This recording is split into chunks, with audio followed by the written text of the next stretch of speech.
तब कहते हैं दोनों ही यमराज के दूत और शंकर भगवान के दूतों के बीच में बड़ा विशाल युद्ध हुआ, और युद्ध करते करते करते करते करते जब युद्ध होने लगा तो यमराज के समाचार मिला।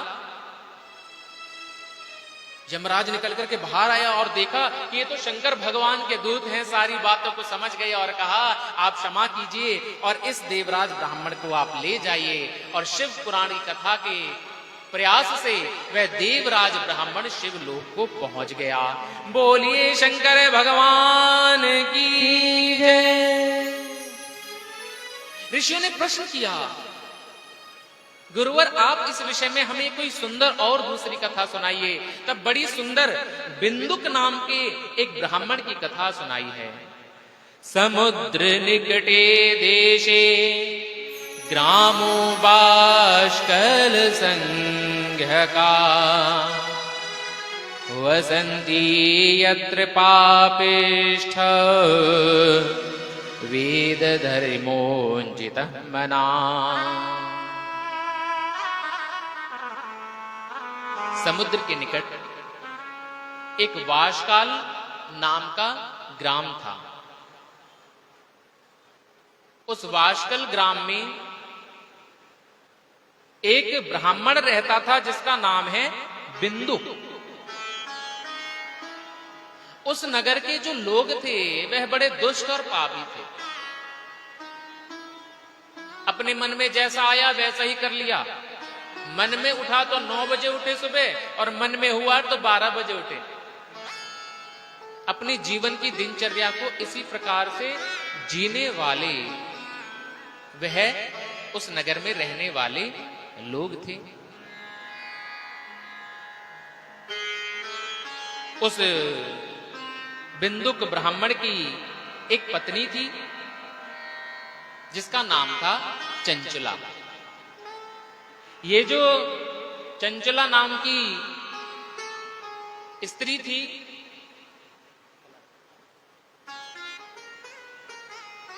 ये जो चंचला नाम की स्त्री थी ये देवों में बड़ी आस्था रखने वाली थी, पूजा पाठ करने वाली थी। लेकिन ध्यान दीजिएगा, ये जो बिंदुक था ना, ये बिल्कुल ना तो पूजा पाठ करता ना ही भगवान में आस्था रखता, केवल पाप कर्म में लगा रहता। अब पाप कर्म में सदा लगा रहता और एक स्त्री से पर स्त्री से इसका संबंध था जो वैश्या थी। अब चंचला ने मन में सोचा जब मेरे स्वामी ही मेरे संग छल कर रहे हैं तो मैं भी क्यों ना छल करूं। और वो जो चंचला थी वो भी पर पुरुष के संग करने लगी।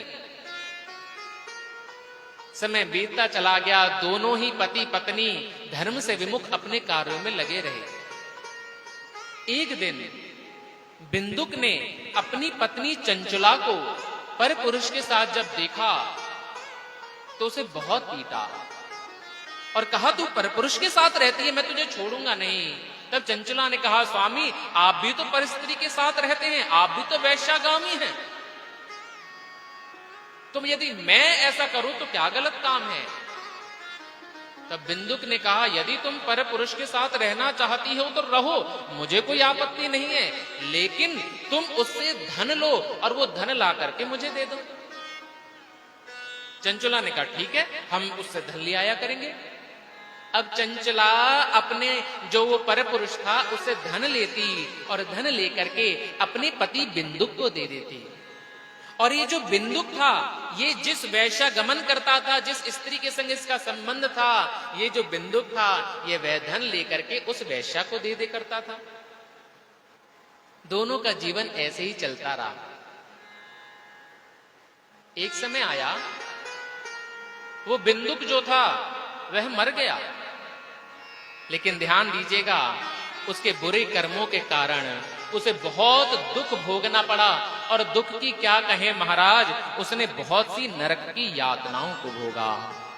भुक्त्वा नरक दुखानी बहव हानि समूढ़धि। बहुत दुखों को भोगा इसने नरक में, लेकिन इतने दुखों को भोगने के बाद भी जब बिंदुक के पाप खत्म नहीं हुए तो विंध्याचल पर्वत पे आकर के महाप्रेत बनकर के पड़ा रहने लगा।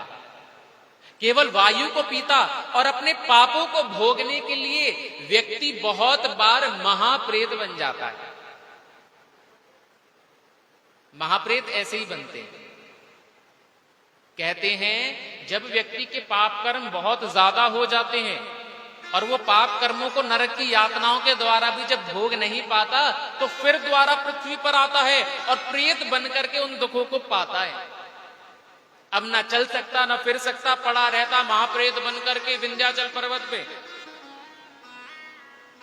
उसकी पत्नी जो चंचला थी वो पर पुरुष के साथ रहने लगी, लेकिन समय बीतता चला गया और जब उस चंचला की यौवनता समाप्त होने लगी धीरे धीरे, तो वो जो पुरुष था उसने भी चंचला को छोड़ दिया, क्योंकि संसार का ये नियम है। सुर नर मुनि सबकी यह रीति, सुर नर मुनि सबकी यह रीति, सुर नर मुनि सबकी यह रीति, सुर नर मुनि सबकी यह रीति, स्वार्थ लाग करे सब प्रीति, स्वार्थ लाग करे सब प्रीति। यही इस संसार का नियम है। सुर नर मुनि सबकी यह रीति, स्वार्थ लाग करहि सब प्रीति।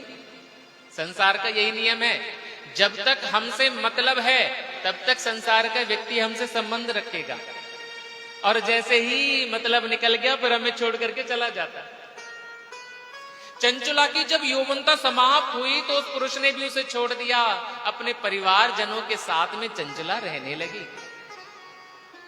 एक समय की बात, चंचला अपने परिवार के लोगों के साथ तीर्थ यात्रा में गई। होता है ना, हमारे परिवार के लोग जा रहे हो तो हम भी सोचते चलो हम भी लगे हाथ तीर्थ यात्रा कर आते। आजकल तो 2-2, 3-3 दिन में आ जाते हैं। पहले लोग महीने महीने भर की यात्रा करते थे, 1-1 साल की यात्रा करते थे। चंचला अपने परिवार के लोगों के साथ सोचा कि चलो हम भी गोकर्ण तीर्थ कर आते हैं।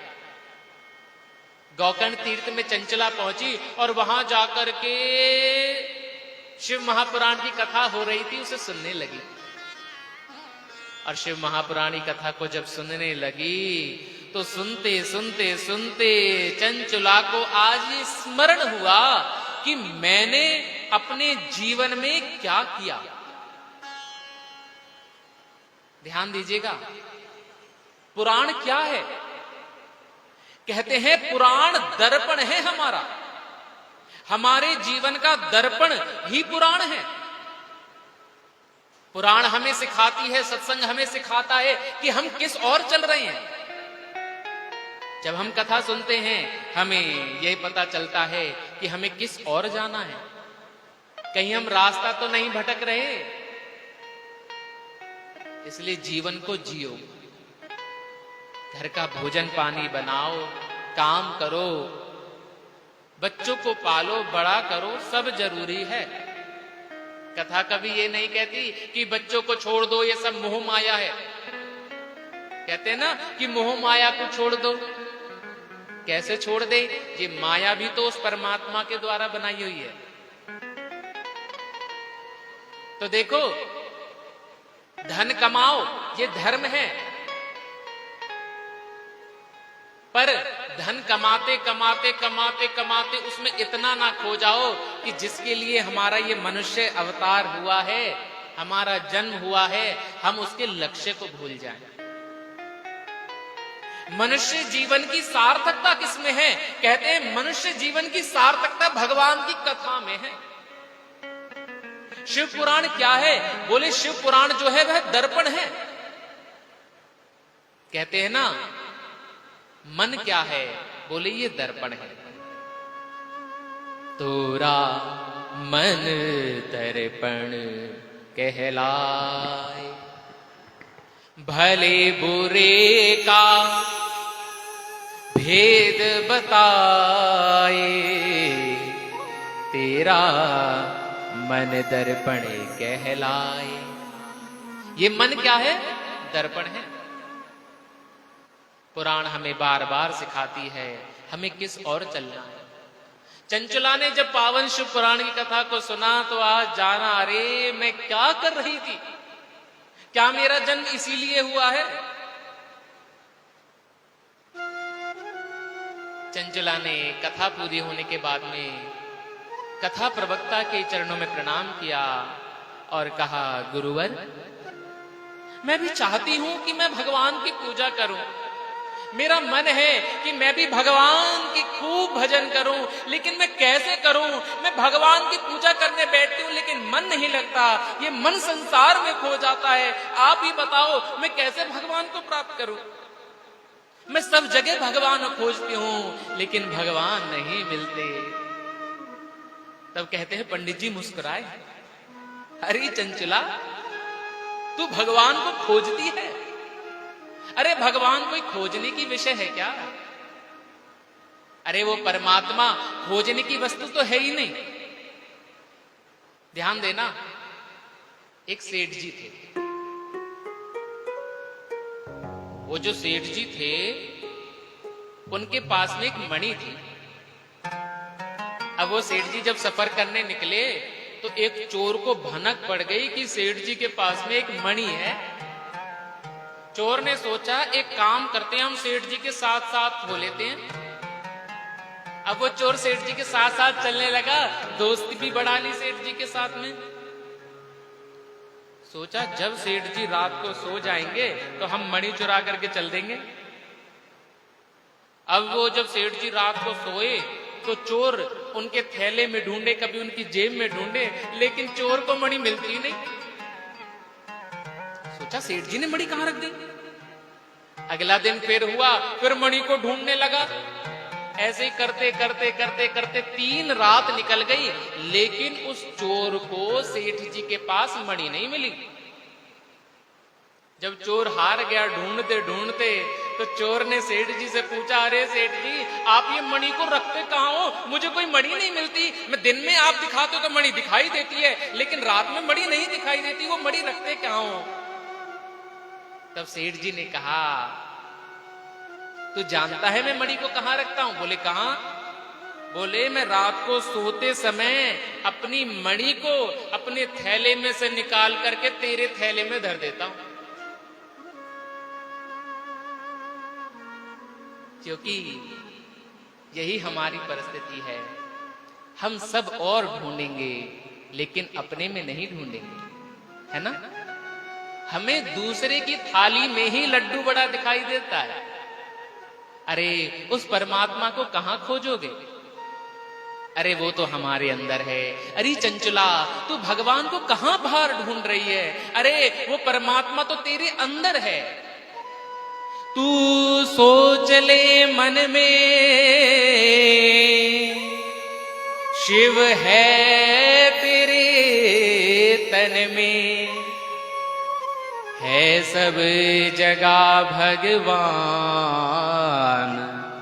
क्यों ढूंढता वन में। उन्हें बाहर मत खोजो। अरे वो परमात्मा तो तुम्हारे अंदर है। वो शिव आकाश स्वरूप में हमें बाहर दिखाई देता है और वही शिव हमारे अंदर है। अरे चंचला, यदि शिव ही अंदर से निकल गया तो ये शरीर केवल पड़ा रह जाएगा। फिर तो संसार के लोग भी ज्यादा देर नहीं रखते, क्योंकि शरीर से बदबू आने लग जाती है, जला दिया जाता है। वो शिव तो अंदर है, उसे बाहर खोजने की जरूरत नहीं है।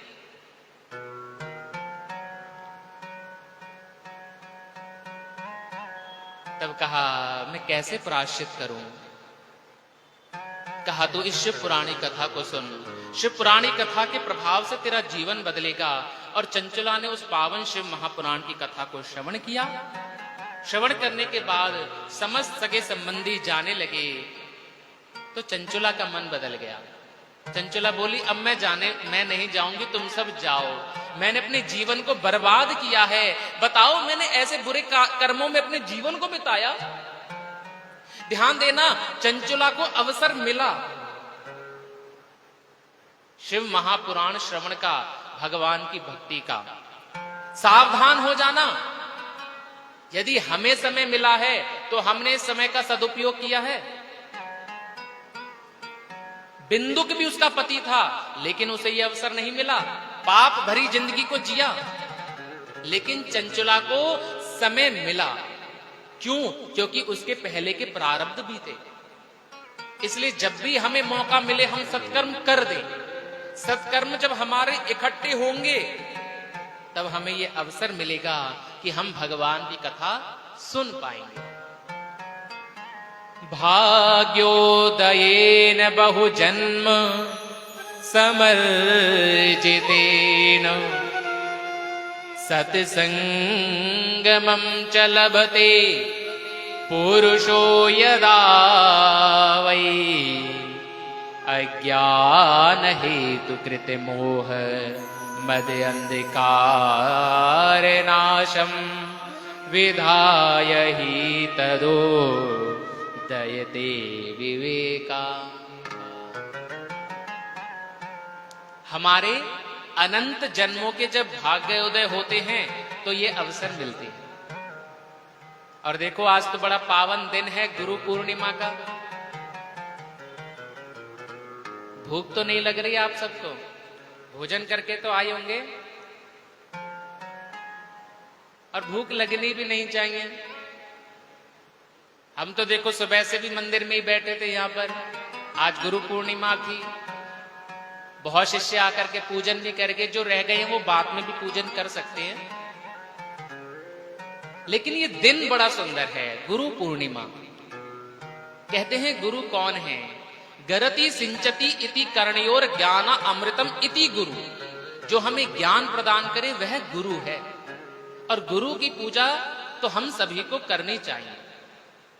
कहते हैं महर्षि वेदव्यास जी का जन्म हुआ था, जिन्होंने ये शिव महापुराण, श्रीमद् भागवत महापुराण आदि की रचना करी है। तो मुझे भी ऐसा लगा कि सावन के महीने के, यद्यपि सावन का महीना तो कल से आरंभ है, लेकिन मैंने ऐसा विचार बनाया, ठाकुर जी ने ऐसी प्रेरणा दी कि हम शिव महापुराण की कथा का आरंभ उस दिन से करें जिस दिन से इस शिव पुराण की रचना जिन महर्षि वेदव्यास जी ने करी है, उसी दिन से इस कथा का आरंभ हो। जो कि आज ही के दिन महर्षि वेदव्यास जी का जन्म भी है। तो इतना सुंदर सुअवसर। गोवर्धन में तो आप देखें, आज चलने की भी जगह नहीं है, इतनी भीड़ रहती है परिक्रमा वालों की। महापर्व है गुरु पूर्णिमा, और आज हम सभी को ऐसा अवसर मिला कि शिव की सानिध्यता प्राप्त है। और शंकर भगवान कहते हैं, मन में ये कामना करके बैठे कि हे शंकर भगवान, हम आपकी पावन कथा को सुन रहे हैं, आप अपनी कृपा हमारे परिवार पर सदैव बनाए रखें। घर में सुख शांति के हे अधिष्ठात्र देव, आप सदैव सुख शांति प्रदान करें। और कहते हैं समस्त रोगों को हरण करने वाले देव भी जो हैं वो महादेव हैं। इसलिए जब भी कोई घर में रोग हो तो एक मंत्र जपा जाता है, और वो मंत्र क्या है? त्र्यंबकम यजामहे सुगंधिम पुष्टि वर्धनम मां उर्वारुकमेव बंधनान मृत्योर्मुक्षीयमामृता। मृत्यु से भी निकालने वाला ये महामंत्र है, ये तारक मंत्र है। ऐसी भगवान शिव की महिमा। चंचुला का मन बदल गया और कहा, मैं अब घर नहीं जाऊंगी। और वहीं उसी आश्रम में रहकर के चंचुला ने बहुत समय तक सेवा करी। कहते हैं जटा धारण कर ली चंचुला ने, रुद्राक्ष धारण कर लिए, त्रिपुंड धारण कर लिया। और कहते हैं उस पावन शिव कथा को श्रवण करते करते करते शिवमयी हो गई वह चंचुला। और संतों की बहुत समय तक सेवा करते करते करते करते करते करते चंचुला ने अपने प्राणों को त्यागा। और चंचुला ने जब प्राणों को त्यागा तो भगवान के धाम से विमान आया और मां पार्वती ने अपनी सखी होने का दर्जा उस चंचुला को दिया। बोलिए शंकर भगवान की जय। ऐसी चंचुला का चरित्र। चंचुला एक दिन बहुत व्यथित हुई। तब मां पार्वती बोली, चंचुला तू बहुत परेशान है, तू रोती क्यों है? तब चंचुला ने बताया, मुझे ये अवसर मिला कि मैंने शिव महापुराण की कथा के द्वारा मुक्ति प्राप्त करी, मोक्ष प्राप्त किया, लेकिन मेरे स्वामी, मैं जानना चाहती हूं, उन्होंने पाप किए थे, वह मेरे स्वामी बिंदुक कहां है? पार्वती ने तुमरू को भेजा है और कहा है कि हे तुमरू, तुम जाओ और जाकर के खोज करो कि वो बिंदुक कहां पर है। कहते हैं जैसे नारद जी है ना, ऐसे शिवलोक में तुम्बुरु है। ये हर समय नमः शिवाय नमः शिवाय नमः शिवाय नमः शिवाय इस मंत्र का सदैव जाप करता है। तुमरू जी विंध्याचल पर्वत पर आए और देखा वहां पर जो बिंदुक पापी था वो बड़े शब्द करते करते पड़ा हुआ है। तुम्बुरु जी को जब देखा तो वो बिंदुक महाप्रेत उन्हें मारने के लिए दौड़ा, तो तुम्बुरु जी ने पास में बांध करके पटक दिया और एक बड़ा सुंदर नगर की रचना करते हुए वहां बड़ा दिव्य धाम बनाया और वहां पर बड़ी सुंदर शिव महापुराण की कथा हुई उस महाप्रेत बिंदुक के उद्धार के लिए। और जब समस्त संत जनों को पता चला कि तुम्बुरु जी के द्वारा शिव महापुराण की कथा हो रही है, तो हजारों लाखों संतजन वहां पर आ गए और बड़ी सुंदर शिव महापुराण की कथा हुई। और शिव महापुराण की कथा के प्रभाव से जो बिंदुक महाप्रेत था वह तर गया, भगवान शिव के धाम से आए। और कहते हैं बड़ा श्वेत रूप धारण किया बिंदुक ने।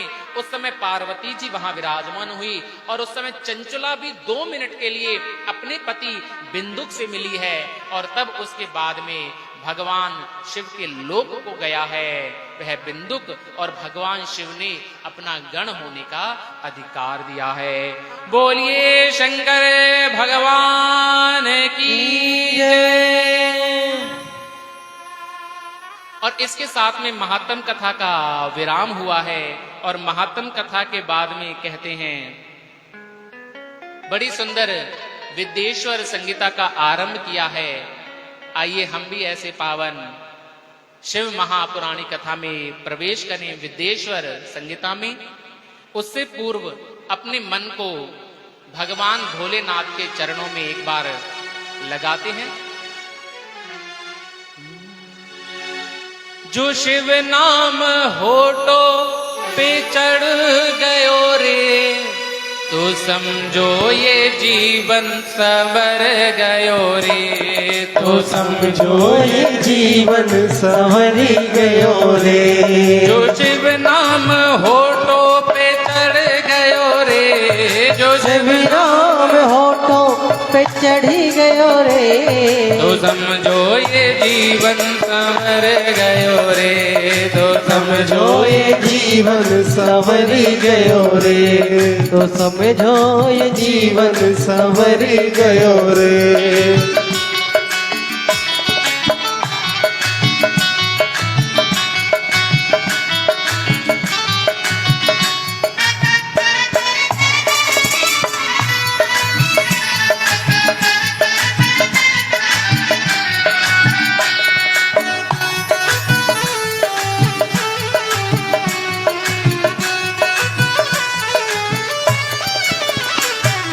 मन में बसा ले तो शिव काशी वाला, मन में बसा ले तू शिव काशी वाला, मन में बसा ले तो शिव काशी वाला, मन में बसा ले तू शिव काशी वाला।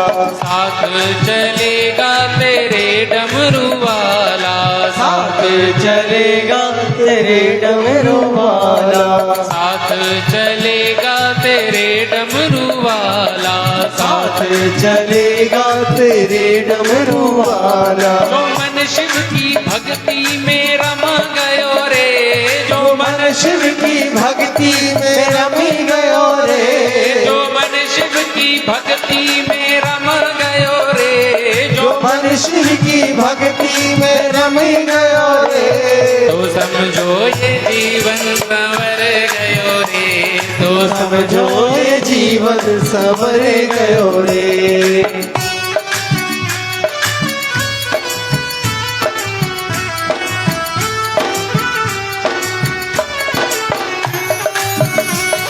बोलिए शंकर भगवान की जय।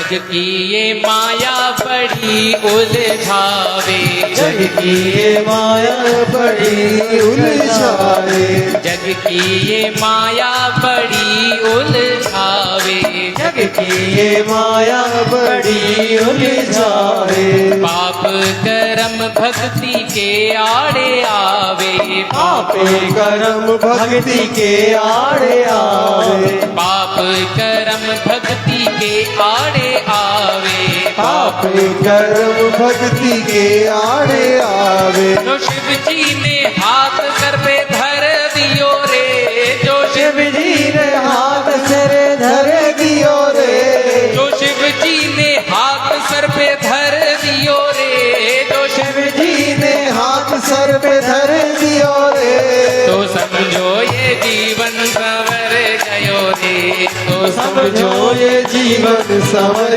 गयो रे, समझो ये जीवन संवर गयो रे।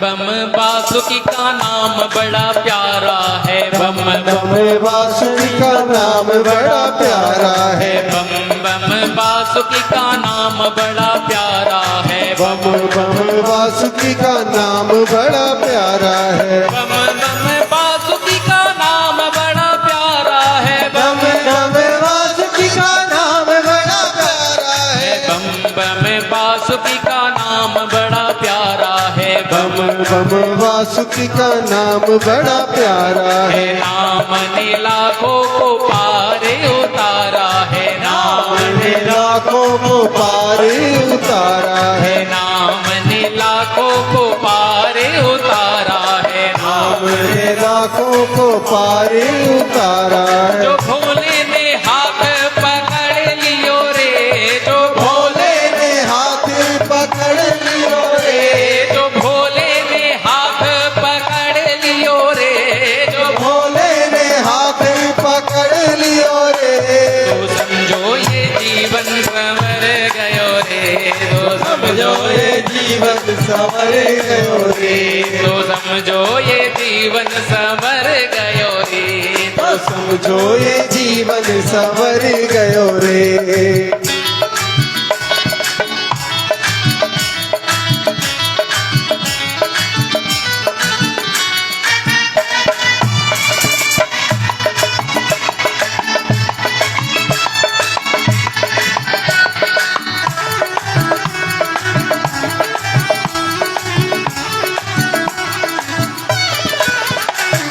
मन में बसा ले तू शिव का शिवाला, मन में बसा ले तू शिव का शिवाला, मन में बसा ले तू शिव का शिवाला, मन में बसा ले तू शिव का शिवाला, साथ चलेगा तेरे डमरू वाला, साथ चलेगा तेरे डमरू वाला, साथ चलेगा तेरे डमरू वाला, साथ चलेगा तेरे डमरू वाला, जो मन शिव की भक्ति में रम गयो रे, जो मन शिव की भक्ति में रम गयो रे,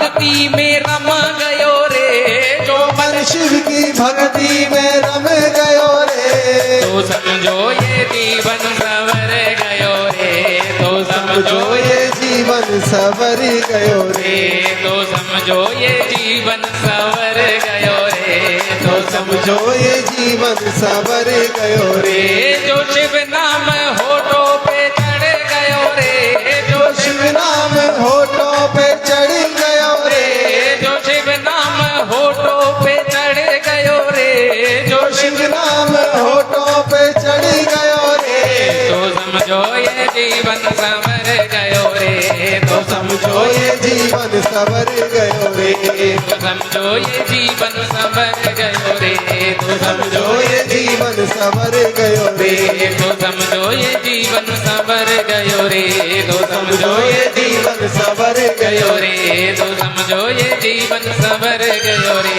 तो समझो ये जीवन संवर गयो रे।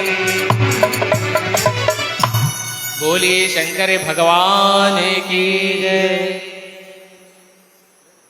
और इसके बाद में बड़ी सुंदर विद्येश्वर संगीता का आरंभ होता है। आदयंतम मंगल मजा समान भाव मार्य तमीशम जरा मरे मात्म देवम पंचाननम प्रबल पंच विनोदशीलम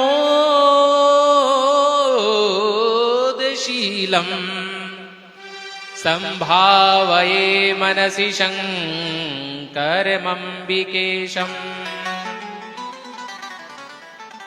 प्रथम संगीता का आरंभ होता है। कहते हैं जो शिव संसार बनाने वाले, पालन करने वाले और लय करने वाले हैं, अजर अमर हैं, पंचमुख वाले हैं, पंच शब्दादि विषयों से विनोद करते, जो भवानी के पति हैं, इन शंकर का मैं ध्यान करता हूं।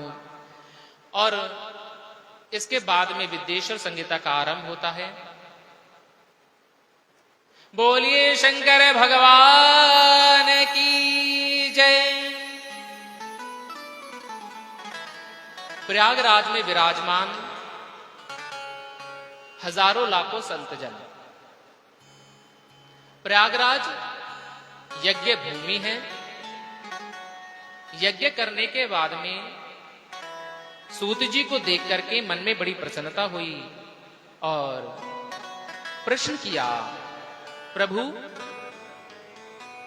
समस्त पापों से मुक्त करने वाली कौन सी कथा है?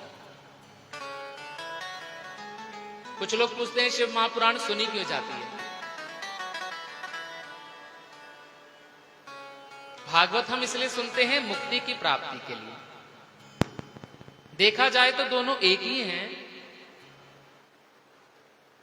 लेकिन मुक्ति और मोक्ष में थोड़ा अंतर है।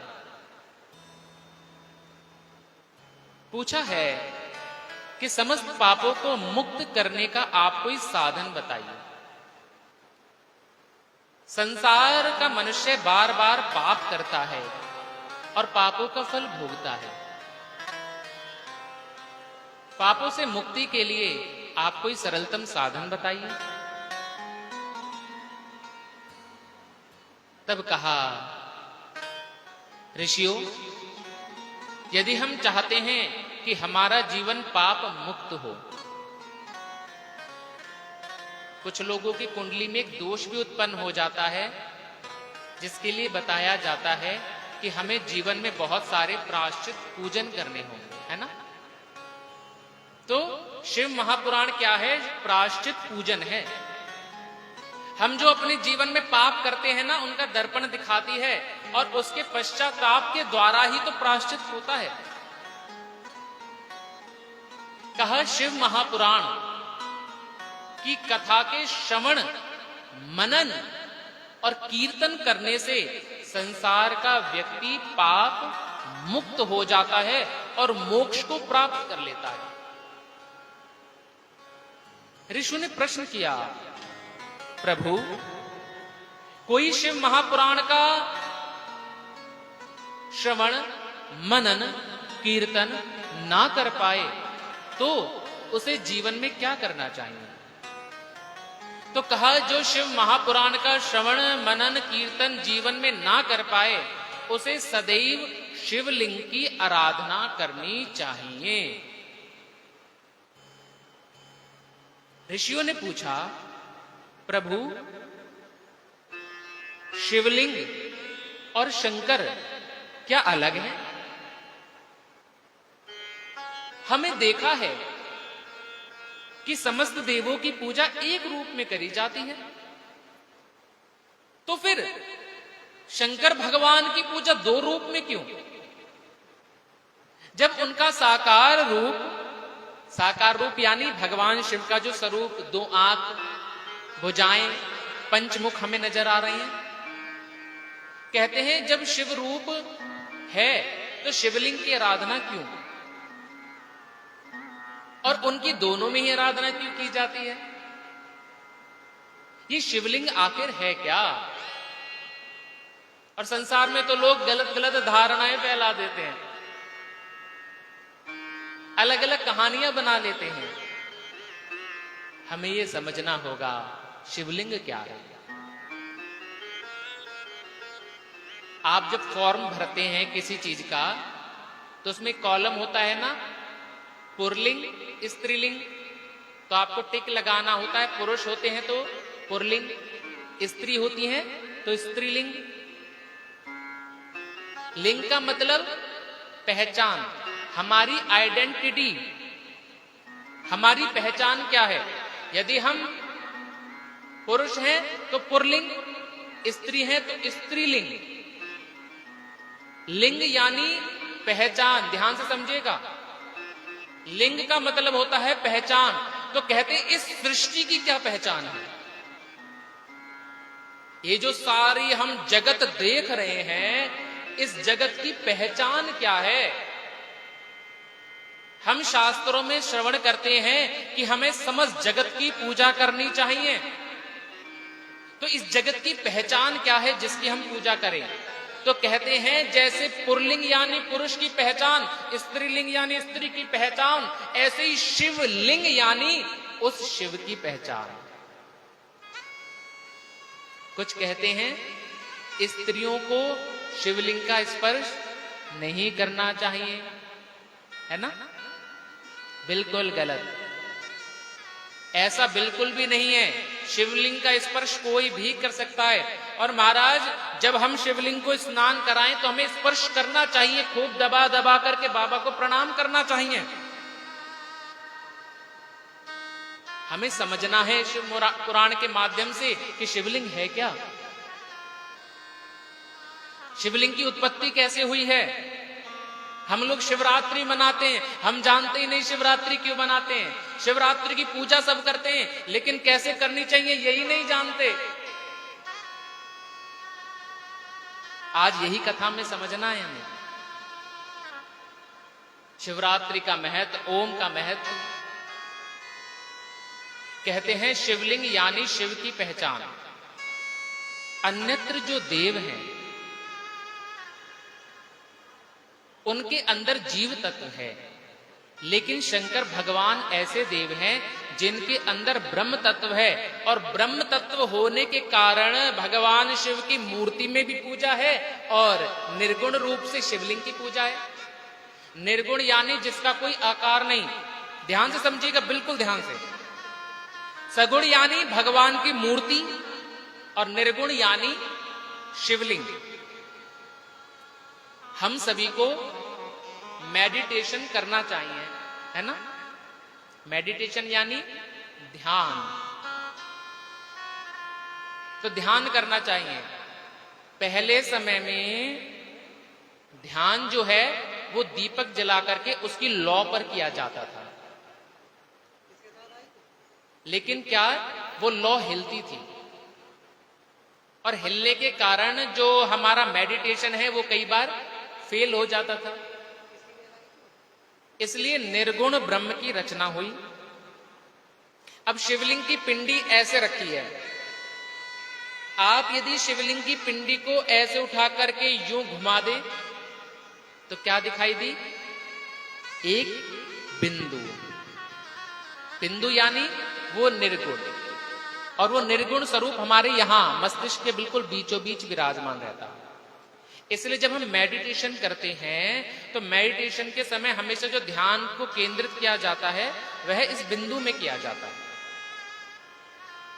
और ये शिव की सत्ता, कहते हैं शिव यहीं विराजमान रहता है। ये हमारा मुख्य ऊर्जा केंद्र है। इसलिए हिंदू सनातन धर्म में इस ऊर्जा केंद्र को बचाने के लिए भी यहां पर तिलक लगाया जाता है। तो शिवलिंग यानी निर्गुण ब्रह्म। बोले तो इस शिवलिंग की स्थापना कैसे हुई, निर्गुण ब्रह्म की उत्पत्ति कैसे हुई? तो सूत जी कहते हैं बिल्कुल यही प्रश्न एक बार सनक, सनंदन, सनातन, सनत कुमार जो ब्रह्मा के चारों बेटा हैं, वह सनकादिक ऋषियों ने नंदीश्वर से पूछा था कि इस सृष्टि का आरंभ कैसे हुआ। तो कहते हैं पहले इस संसार में कहीं भी कुछ नहीं था। पूर्व काल में जब ये सारी सृष्टि प्रलयंकारी समुद्र में डूब चुकी थी और एक विस्फोट के द्वारा ये सब कुछ नष्ट हो चुका था। साइंस कहती है ना कि सृष्टि की उत्पत्ति कैसे हुई है, एक विस्फोट के द्वारा। हमें समझना होगा, क्या कभी किसी विस्फोट से कुछ उत्पन्न होता है? कोई बड़ी बिल्डिंग गिरानी हो तो उसके लिए उसमें बम लगाया जाता है और उसे फोड़ करके उसे डिस्ट्रॉय किया जाता है और फिर दोबारा निर्माण आरंभ होता है। कहते हैं इस सृष्टि में पहले कहीं भी कुछ नहीं था, और जब सृष्टि में कहीं भी कुछ नहीं बचा, जब सृष्टि समाप्त हो गई तो बहुत सारे कण आकर के आपस में इकट्ठे हुए और एक शक्ति उत्पन्न हुई जिसका नाम हुआ शिव। बिल्कुल ध्यान से सुनना, सृष्टि के बिल्कुल आरंभ की बात है। उस शिव ने अपने अंदर से एक शक्ति को प्रकट किया जिसका नाम हुआ शिवा। शिव और शिवा ने अपने रहने के लिए एक आनंद वन बनाया जिसका आगे चल करके नाम हुआ काशी। तो भगवान कहां रहते हैं? काशी में। ये कथा तो बाद में है कि भगवान कैलाश पर्वत पर कैसे पहुंचे। यद्यपि हम देखें तो भगवान शिव काशी में रहते हैं। वो कथा भी हम कल की कथा में श्रवण करेंगे कि भगवान का क्या कारण पड़ा कि भगवान को कैलाश पर्वत पर जाना पड़ा। तो कहते हैं काशी की स्थापना हुई और तब भगवान शिव ने अपने अंदर से नारायण की उत्पत्ति करी और नारायण से कहा कि तुम अब सृष्टि का आरंभ करो। तब नारायण ने बहुत समय तक तपस्या करी लेकिन कुछ नहीं हुआ। तब कहते हैं 10,000 वर्ष और तपस्या करी। तब तपस्या करते करते करते करते करते नारायण के शरीर से पसीना बहने लगा और वो पसीना बहते बहते बहते बहते अतः जल में बदलता चला गया और बदलते बदलते बदलते बदलते वह परम शक्ति उस जल के अंदर समाहित हो गई और शयन करते हुए वह तपस्या करने लगी। और वो शक्ति जब जल के अंदर तपस्या करने लगी शयन करते हुए, तो उस परम शक्ति का नाम हुआ नारायण। और तब नारायण के अंदर से नाभि से कमल प्रकट हुआ और कमल में ब्रह्मा की उत्पत्ति हुई। ब्रह्मा की उत्पत्ति जब हुई तो आकाशवाणी हुई कि ब्रह्मा तुम विधाता हो, तुम तपस्या करो। और ब्रह्मा ने तपस्या करके बहुत सी शक्तियों को प्राप्त किया और अपनी खोज के लिए जब निकले तो खोज करते करते करते करते नीचे पहुंचे हैं और नारायण भगवान से मिलना हुआ है। नारायण भगवान से मिले और पूछा आप कौन हैं? नारायण भगवान बोले हम सृष्टि का पालन करने वाले हैं, हमारा नाम नारायण है। ब्रह्मा ने सोचा आकाशवाणी हुई थी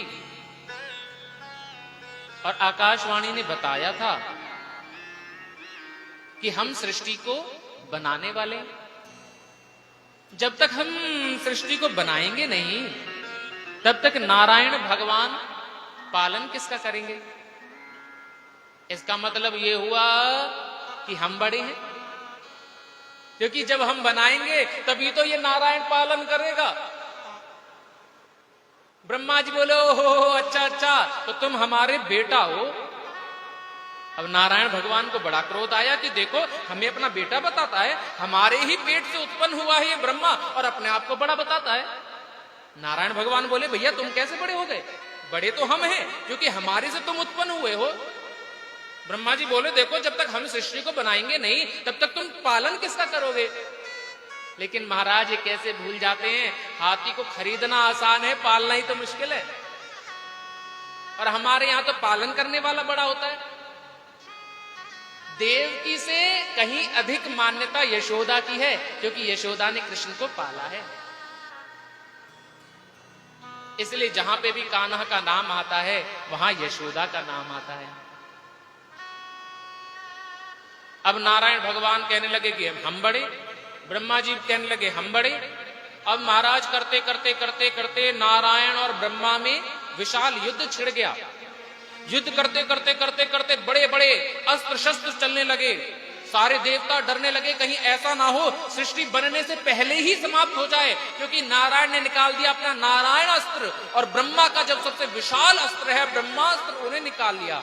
और इन अस्त्रों में सामर्थ्यता है। कहते हैं 3 अस्त्र जो हैं वे बहुत बड़े हैं। भगवान शिव का पाशुपतास्त्र, नारायण का नारायण अस्त्र और ब्रह्मा का ब्रह्मास्त्र। नारायण ने अपने नारायण अस्त्र को चलाया और ब्रह्मा ने अपने ब्रह्मास्त्र को चलाया। समस्त देवताओं ने जाकर के शंकर भगवान से कामना की प्रभु यदि ये दोनों अस्त्र टकरा गए तो सृष्टि का आरंभ कैसे होगा? और कहते हैं इधर नारायण और ब्रह्मा ने युद्ध करते करते अपने अस्त्रों को जैसे ही चलाया, भगवान शिव दोनों के अस्त्रों के बीच में जाकर के खंभ के रूप में जाकर के खड़े हो गए और दोनों अस्त्र जाकर के उस खंभ से टकराए और खंभ से विशाल अग्नि प्रकट होने लगी और यही शिवलिंग का आरंभ हुआ। बोलिए शंकर भगवान की। दिव्य अग्नि उस शिवलिंग में से निकलने लगी। नारायण ब्रह्मा देखने लगे अरे ये स्तंभ कहां से प्रकट हुआ? और ध्यान देना यही पहला सृष्टि का शिवलिंग है। आकाशवाणी हुई कि तुम चाहते हो कि तुम में से बड़ा कौन है? तो जो इस शिवलिंग के आदि अंत को खोज लेगा वही सबसे बड़ा होगा। तब ब्रह्मा ने हंस रूप धारण किया और ऊपर की ओर चल दिए कि मैं इसका आरंभ देखूंगा। और नारायण भगवान ने सूकर, जंगली सूकर का वारहा रूप धारण करके पाताल की ओर चल दिए कि मैं इसका अंत देखूंगा। देखो सृष्टि क्रम कई हजारों वर्ष के लंबे समय में हुआ है। हम थोड़ा थोड़ा सृष्टि क्रम आज समझेंगे और कुछ सृष्टि क्रम हम कल समझेंगे, क्योंकि हमने साइंस में भी पढ़ा है कि विस्फोट के द्वारा सृष्टि का आरंभ है। तो यही वो विस्फोट था। पुराणों में इस बात का वर्णन है। तो कहते हैं विस्फोट के द्वारा सृष्टि का आरंभ। तो यदि हम सही मायने में समझे कि ये जो ये नारायण अस्त्र ब्रह्मास्त्र टकराए, इस विस्फोट से अब सृष्टि का आरंभ हो रहा है और इसमें कई हजारों वर्षों के द्वारा निर्माण हुआ है। और फिर जब भगवान नारायण वाराह रूप धारण करके जब नीचे गए तो पृथ्वी को लेकर के भी एक प्रसंग में वो निकली हैं। और कहते हैं इसीलिए हम जिस कल्प में जी रहे हैं ना, इस कल्प का नाम है वाराह कल्प। जब संकल्प होता है तो बोलते हैं ना श्री श्वेत वाराह कल्पे।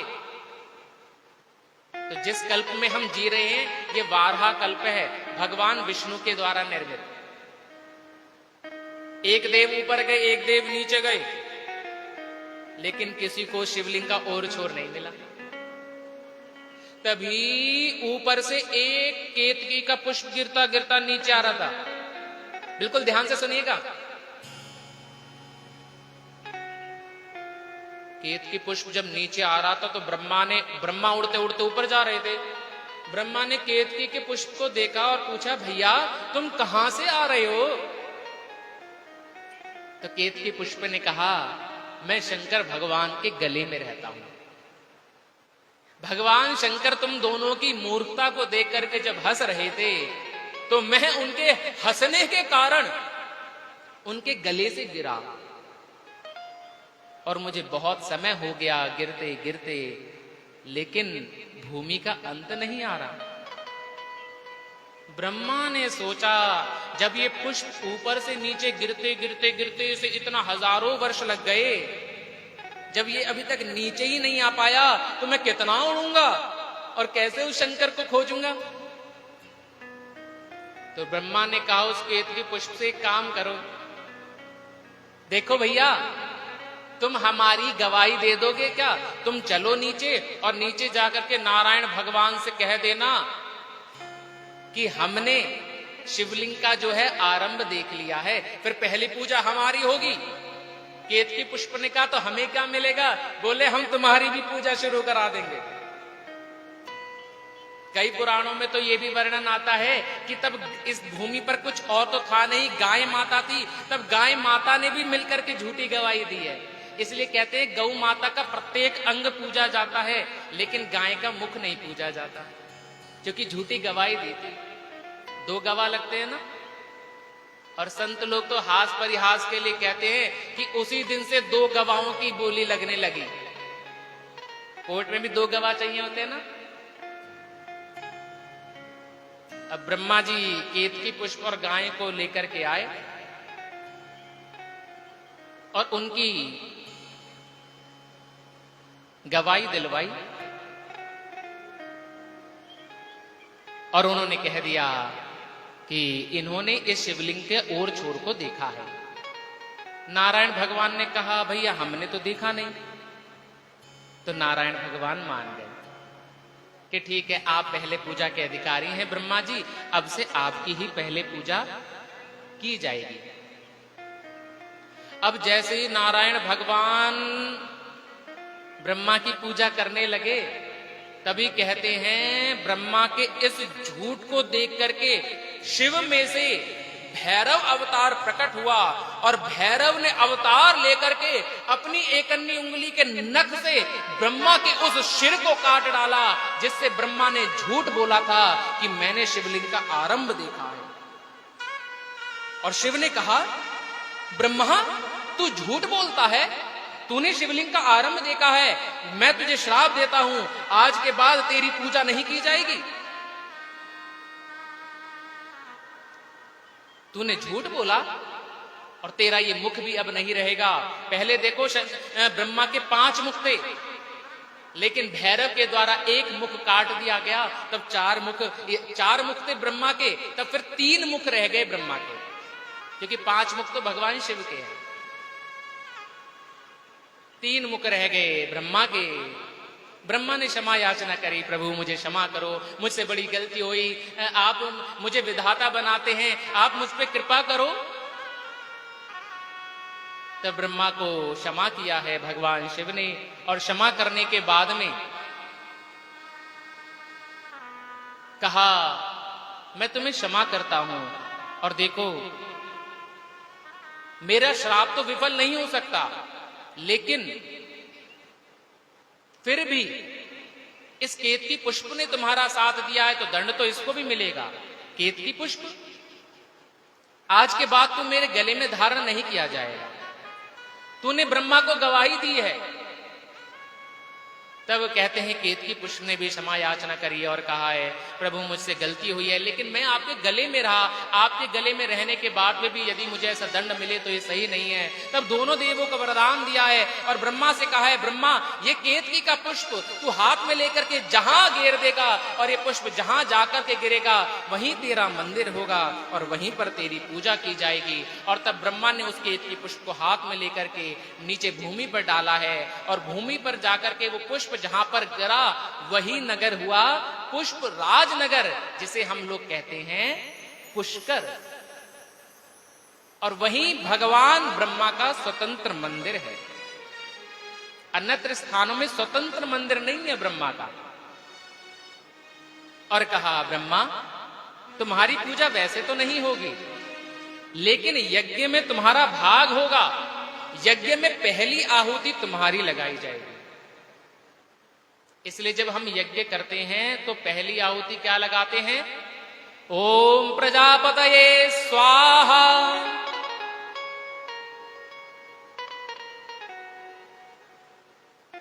और जब भी यज्ञ करते हैं तब ब्रह्म कलश की स्थापना की जाती है। कहते हैं जब तक यज्ञ में ब्रह्म कलश की स्थापना ना हो तब तक यज्ञ सफल नहीं होता। इसलिए यज्ञ में ब्रह्म कलश की स्थापना ब्रह्मा के निमित्त की जाती है।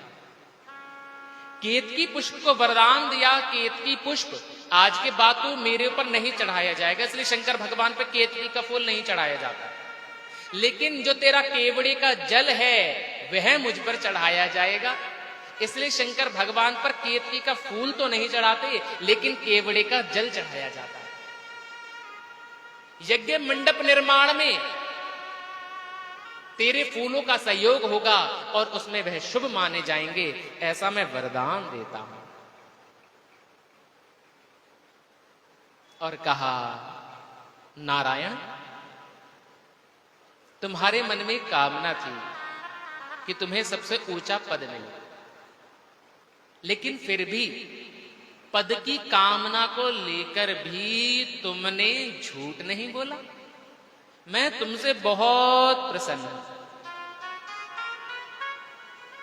ध्यान दीजिएगा, समाज में ऊंचा पद प्राप्त करना, धन कमाना, यह कोई पाप नहीं है, यह धर्म है। नारायण भगवान के मन में भी यह कामना थी कि मुझे ऊंचा पद मिले, लेकिन ऐसा नहीं कि उन्होंने ऊंचा पद पाने के लिए ब्रह्मा की तरह झूठ बोल दिया। उन्होंने झूठ नहीं बोला कि मैंने शिवलिंग का अंत देख लिया। और कहते हैं शंकर भगवान इस बात से इतने प्रसन्न हुए, इतने प्रसन्न हुए, इतने प्रसन्न हुए और कहा, अरे नारायण मैं तेरी इस बात से इतना प्रसन्न हूं कि तूने सत्ता की कामना को लेकर भी तूने झूठ नहीं बोला, इसलिए मैं तेरा नाम आज से रखता हूं सत्य नारायण। ये जो नाम है सत्य नारायण, ये भगवान शिव ने दिया है। कहा तू सत्य है। और कहते हैं हम लोगों को जीवन में सत्य अपनाना चाहिए। संसार के लोग सुख शांति प्राप्ति के लिए जब भी तुम्हारा पूजन करेंगे नारायण, तो वह व्यक्ति मुझे अति प्रिय होगा। और ब्रह्मा के पंचांग के अनुसार तुम्हारी तपस्या जिस दिन पूर्ण हुई है वह दिन है पूर्णिमा, और पूर्णिमा के दिन हे नारायण तुम्हारे सत्य व्रत की कथा को जो गाएगा उसको मैं अनंत भक्ति प्रदान करूंगा। बोलिए सत्यनारायण भगवान की।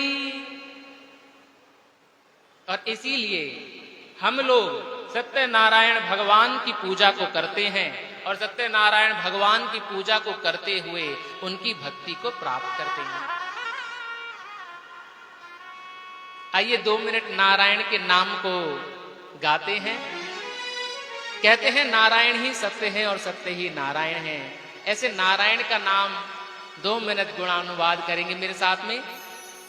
श्रीमन नारायण नारायण नारायण, श्रीमन नारायण नारायण नारायण, भजमन नारायण नारायण नारायण, भजमन नारायण नारायण नारायण, श्रीमन नारायण नारायण नारायण, श्रीमन नारायण नारायण नारायण, भजमन नारायण नारायण नारायण, भजमन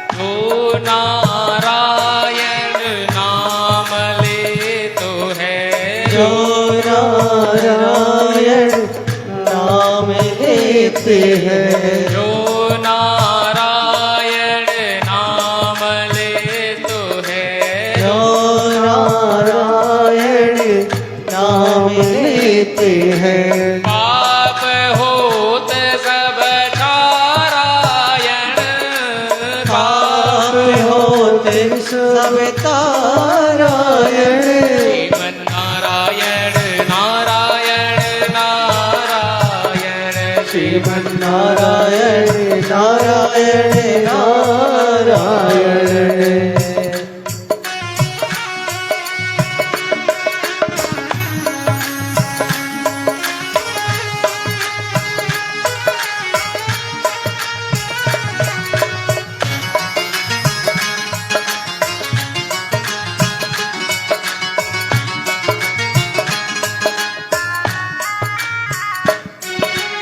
गज और ग्राह लड़े जल भीतर, गज और ग्राह लड़े जल भीतर, गज और ग्राह लड़े जल भीतर, गज और ग्राह लड़े जल भीतर, लड़त लड़त गज हारायण, लड़त लड़त गज हारायण, नारायण नारायण नारायण, श्रीमन नारायण नारायण नारायण।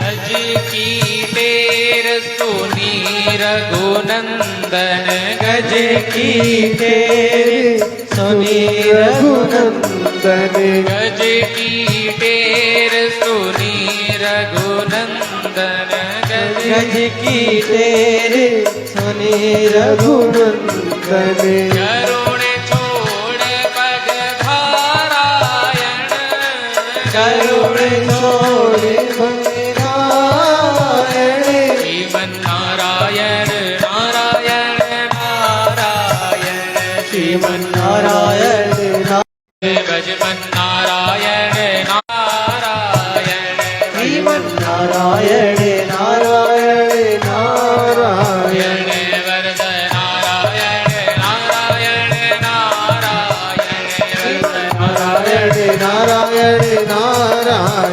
श्रीमन नारायण नारायण नारायण, श्रीमन नारायण नारायण नारायण, भजमन नारायण नारायण नारायण, श्रीमन नारायण नारायण नारायण, श्रीमन नारायण नारायण नारायण, श्रीमन नारायण नारायण नारायण, भजमन नारायण नारायण नारायण, हरिमन नारायण नारायण नारायण, श्रीमन नारायण नारायण नारायण, श्रीमन नारायण नारायण नारायण, वरद नारायण नारायण नारायण, वरद नारायण नारायण नारायण, श्रीमन नारायण नारायण नारायण, नारायण नारायण नारायण, भजमन नारायण नारायण नारायण, श्रीमन नारायण नारायण नारायण, श्रीमन नारायण नारायण नारायण, श्रीमन नारायण नारायण नारायण।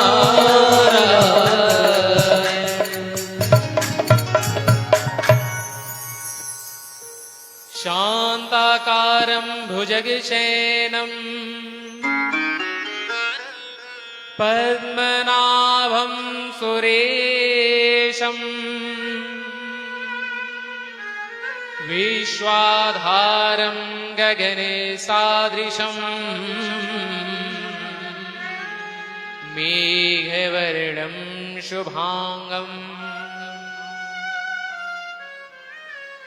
श्रीलक्ष्मीकान्तं कमलनयनम् योगविद्यानुगम्यम्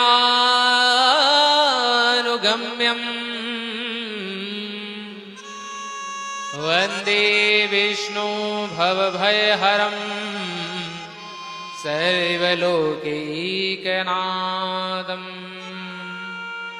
बोले सत्यनारायण भगवान की जय। सत्यनारायण नाम हुआ भगवान का और कहा, नारायण तुम्हारे द्वारा जो जल प्रकट है यह मुझे अति प्रिय है।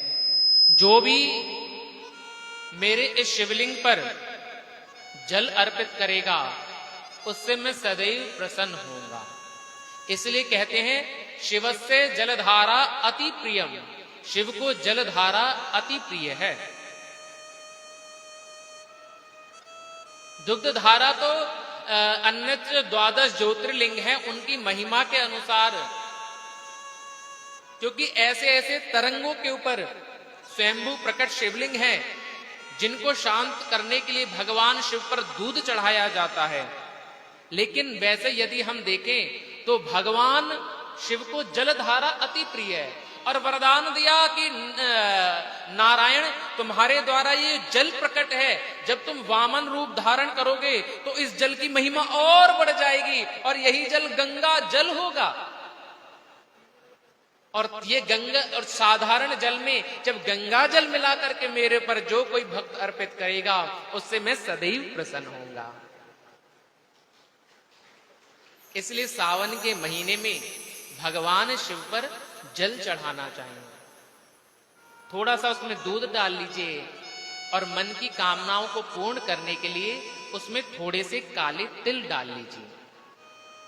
सफेद तिल भगवान नारायण पर चढ़ाए जाते हैं और काले तिल भगवान शिव पर। तो थोड़े से काले तिल डाल करके, सावन का महीना शुरू हो रहा है, सोमवार की हम पूजा करते हैं, प्रयास ही करें रोजाना भगवान सूर्य को जल दें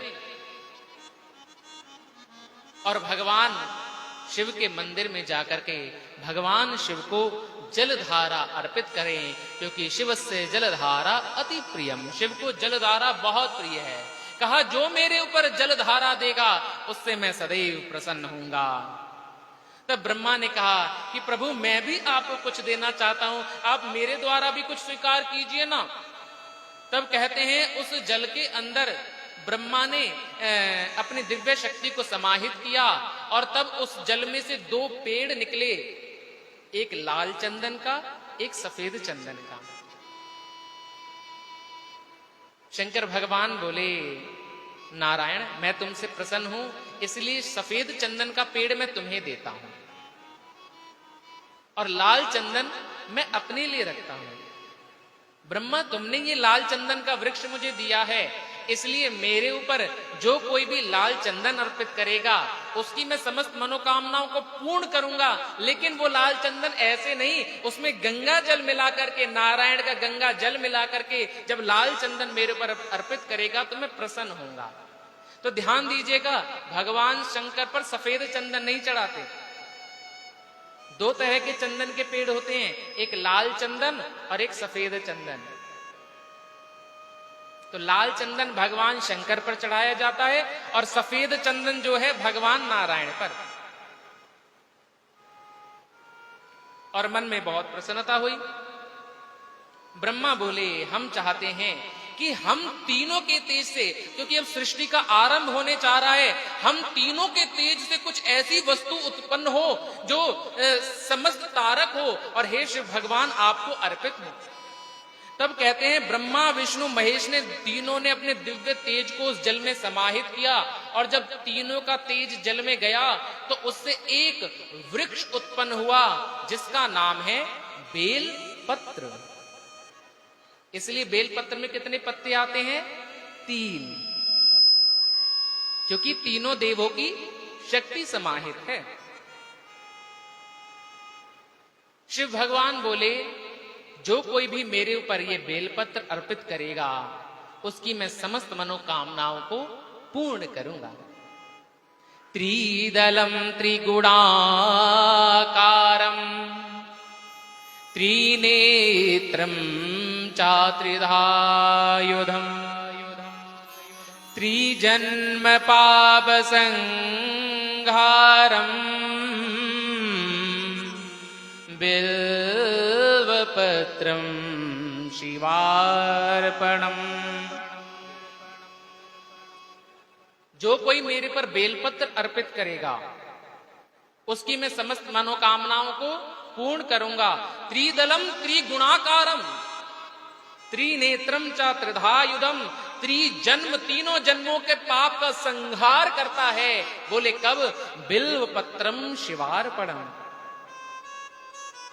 सावन का महीना शुरू हो रहा है, मन में कोई भी कामना हो, भगवान शिव के मंदिर में जाना, बगल में ही मंदिर है,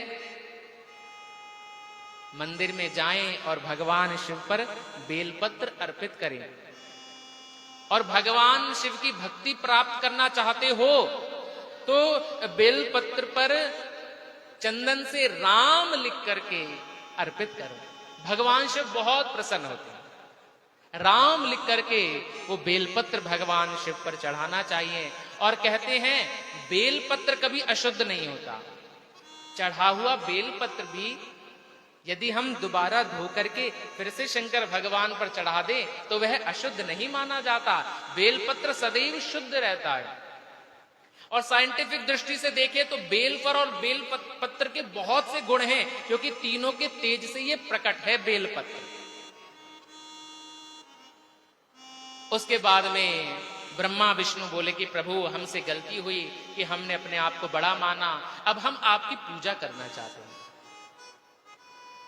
अब देखो उस समय कहीं पर कुछ था तो नहीं, क्योंकि अभी कोई सृष्टि बनी नहीं थी, ना दिन था ना रात थी, केवल अंधेरा।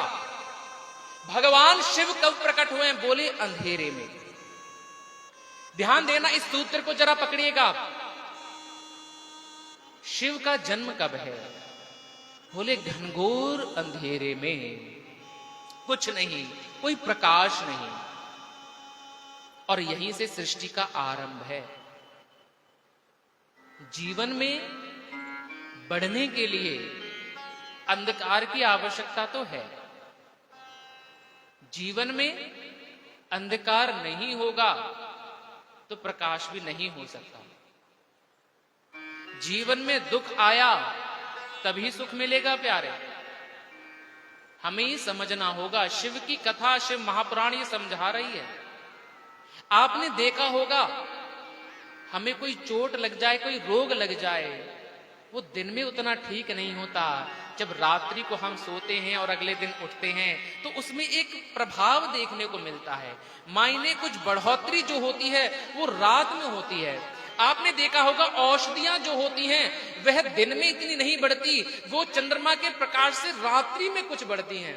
मायने अंधकार को आप व्यर्थ ना समझिए। अंधकार जो होता है वो बढ़ाव को बढ़ाता है।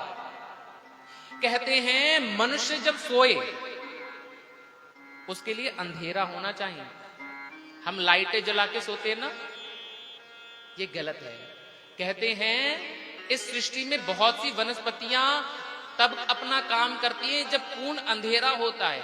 इसलिए सोने के लिए उचित बताया गया है कि हमें अंधेरे में सोना चाहिए, क्योंकि वो अंधेरा भी हमारे अंदर अलग अलग प्रकार के कामों को करता है।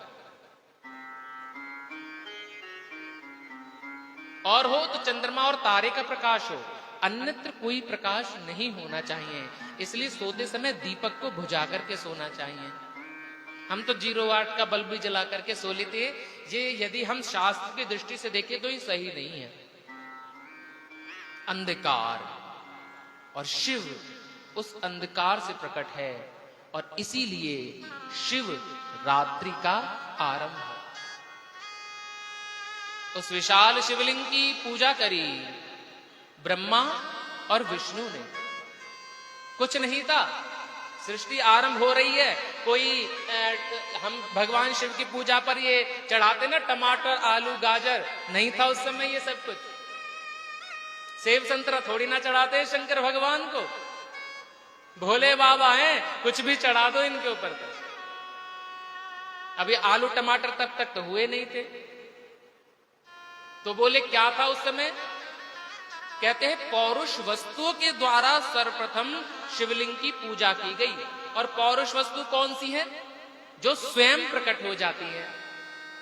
कौन कौन सी चीजें हैं वो? आंख, भांग, धतूरा, घास, दूर्वा।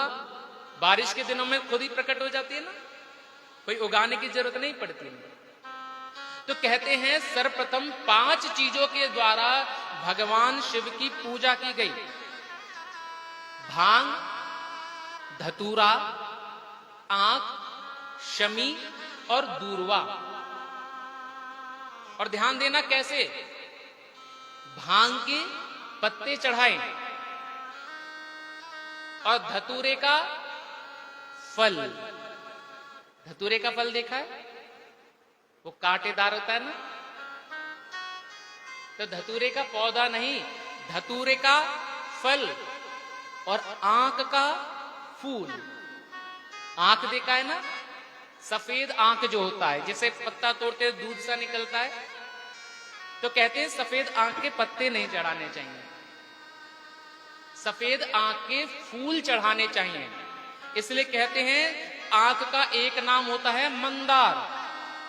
इसलिए कहते हैं मंदार पुष्प बहुपुष्प सपूजिताय। भगवान शिव पर मंदार के फूल चढ़ाने चाहिए। मायने आंख के फूल, जो वो नीला सा और सफेद सा थोड़ा होता है ना फूल, तो शंकर भगवान पे वो फूल तोड़ करके ले जाए और अर्पित करें। पत्ते ना तोड़ें, पत्ते नहीं चढ़ाए जाते। तो आंख का फूल और शमी की टहनी सहित पत्तियां और दूर्वा का अग्रभाग। पूरी घास मत उखाड़िए, कोई जरूरत नहीं है। दूर्वा जब उगती है तो उसमें सबसे ऊपर जो 3 कली जिसमें से निकल रही होती है, वो दूर्वा का अग्रभाग तोड़ करके भगवान शिव पे अर्पित कीजिए। तो भांग के पत्ते, धतूरे का फल, आंख का फूल, शमी के टहनी सहित पत्ते और 5वीं चीज दूर्वा, दूर्वा का अग्रभाग। ये भगवान शिव पर चढ़ा करके और नारायण के द्वारा जल जो था वह अर्पित करके भगवान शिव की पूजा करी। भगवान शिव बहुत प्रसन्न हुए और प्रसन्न होकर के कहने लगे कि मैं प्रसन्न हूं तुम्हारी पूजा से, और मेरा ये जो स्तंभ शिवलिंग है ये आगे चल करके संसार के लोगों के लिए पूजनीय होगा। लेकिन इतने विशाल स्तंभ की पूजा कौन कर सकेगा? तो आगे चल करके यह शिवलिंग आगे चल करके अणु हो जाएगा। अणु यानी छोटा हो जाएगा। और यह शिवलिंग जहां पर जाकर के अणु होगा, छोटा होगा, उस जगह का नाम होगा अरुणाचल प्रदेश।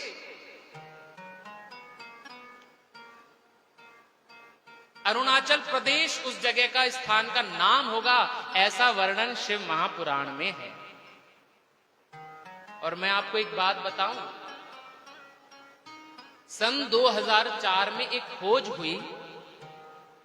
अरुणाचल प्रदेश के अंदर जो जीरो घाटी है, उस जीरो घाटी के अंदर जो जंगल है, कुछ लकड़हारे वहां पर काम कर रहे थे।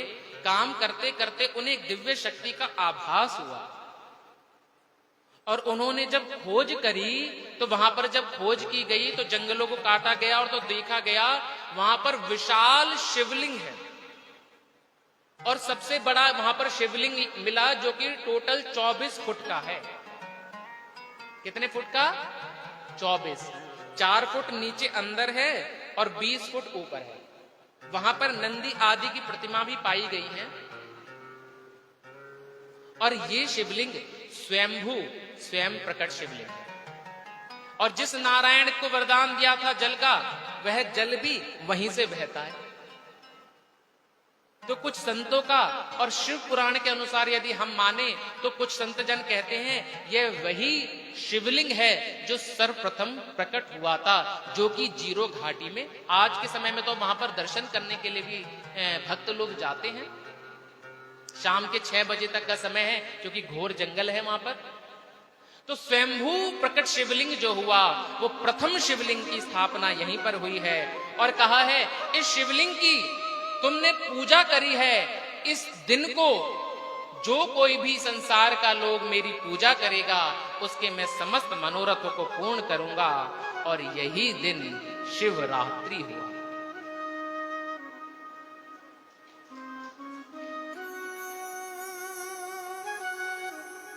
हम सुनते हैं कि भगवान शिव पार्वती का विवाह हुआ उस दिन। ये तो आगे प्रसंगों की कथा है, लेकिन शिवरात्रि की पूजा इसलिए नहीं करते हम कि भगवान शिव की शादी हुई है। अरे हम किसी देवता की एनिवर्सरी थोड़ी ना बनाते हैं। इस दिन सर्वप्रथम शिवलिंग की पूजा की गई थी और इसीलिए इसे शिवरात्रि कहा जाता है। आपने कभी ध्यान दिया इसे शिवरात्रि क्यों कहते हैं? रात में शादी का नियम तो अब शुरू हुआ है, पहले तो दिन में ही शादी होती थी। इसे शिवरात्रि इसलिए कहते हैं क्योंकि उस समय दिन नहीं था, केवल अंधकार था और रात्रि में शिव की पूजा हुई थी, इसलिए इसे शिवरात्रि कहा जाता है। क्योंकि प्रथम बार शिवलिंग की पूजा हुई है इस दिन नारायण और ब्रह्मा के द्वारा। और ध्यान दीजिएगा, शिवरात्रि में पूजा का महत्व जितना दिन का नहीं है उससे अधिक महत्व रात का है। हम लोग दिन में व्रत करते हैं, घूमते हैं, फिरते हैं और रात को सो जाते हैं। नहीं, रात्रि को जागना चाहिए। शिवरात्रि में 4 प्रहर की पूजा की जाती है। 4 प्रहर की पूजा बताई गई है शिवरात्रि में, ध्यान से समझिएगा। एक पूजा होती है शाम के 6 से 9 बजे के बीच, दूसरी 9 से 12 बजे, तीसरी 12 से 3, और ये जो 12 से 3 बजे वाली पूजा है ना, ये विशेष पूजा होती है। कहते हैं इस पूजा को सबसे बड़ा क्यों बताया गया रात्रि से 12 से 3? कहते हैं नेगेटिव एनर्जीज दिन में अपना प्रभाव ज्यादा नहीं बनाती, रात के समय बनाती है। और आप जानते हैं नेगेटिव एनर्जीज का प्रभाव रात्रि में सबसे अधिक किस समय होता है? किस समय होता है? भूत किस समय आते हैं? हाँ, भूत से समझ जाएंगे। मायने नेगेटिव एनर्जीज का प्रभाव रात के 12 बजे के बाद बढ़ जाता है। इसका मतलब हमें पॉजिटिविटी किस समय चाहिए? बोले रात के समय। इसलिए जो विशेष संतजन होते हैं वो रात्रि के 12 बजे भजन करते हैं, पूजा करते हैं। क्यों? क्योंकि नकारात्मक ऊर्जाएं उनके ऊपर प्रभाव न बना सके। तो कहते हैं शिवरात्रि की रात्रि में 12 से 3 बजे की जो अभिषेक क्रिया है उसका विशेष महत्व बताया गया है। चौथी पूजा रात्रि के 3 से 6 बजे की जाती है और इन 4 पहर की पूजा करके जो यज्ञ करता है वही शिवरात्रि के पूर्ण पूजन को करता है और शिव की कृपा को प्राप्त कर लेता है। बोलिए शंकर भगवान की जय। इसलिए हमें भी कहते हैं ऐसे शंकर भगवान की पूजा को सदैव करना चाहिए। कहते हैं हम सदैव भगवान के नाम को जपते रहें और उनके नाम के जप के बिना हमारा ना कोई सुबह जाए और ना ही कोई शाम जाए, और हम सदैव भगवान के नाम को गाते रहें। ऐसी सुबह न आए, आए ना ऐसी शाम, ऐसी सुबह न आए, ऐसी शाम।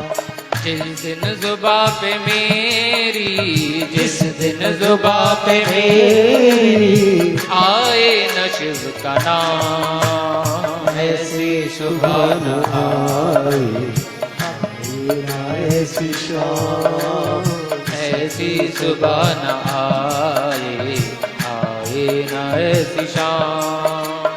ऐसी सुबह न आए, आए न ऐसी शाम।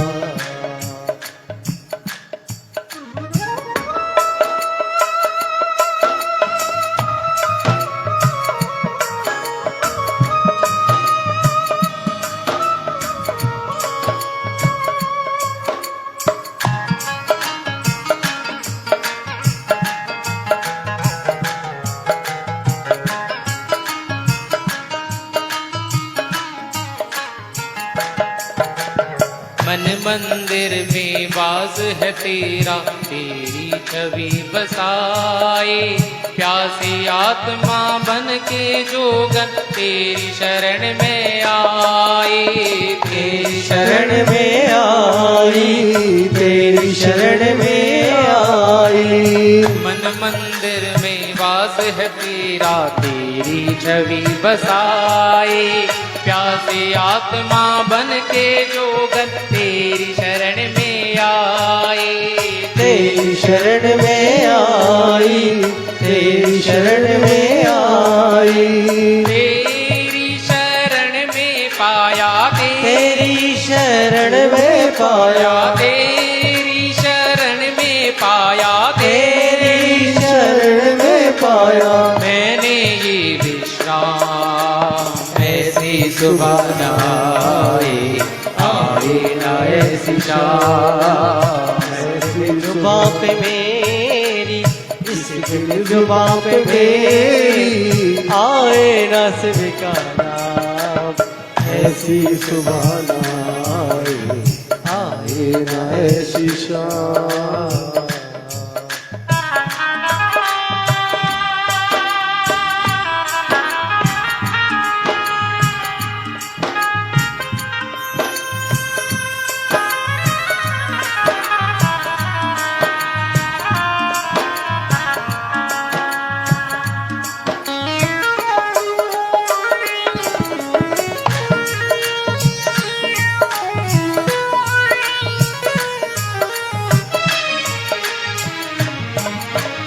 तेरी खोज में ना जाने कितने युग मेरे बीते। अंत में काम क्रोध मद हारे, हे भोले तुम जीते। हे भोले तुम जीते, हे शंकर तुम जीते। तेरी खोज में ना जाने कितने युग मेरे बीते। अंत में काम क्रोध मद हारे, हे भोले तुम जीते। हे भोले तुम जीते, हे भोले तुम जीते। मोक्त किया प्रभु तुमने, मुक्त किया प्रभु तुमने, मोक्त किया प्रभु तुमने, मुक्त किया प्रभु तुमने। शत शत है प्रणाम। ऐसी सुबह न आए, आए न ऐसी शाम। ऐसी सुबह न आए, आए न ऐसी शाम।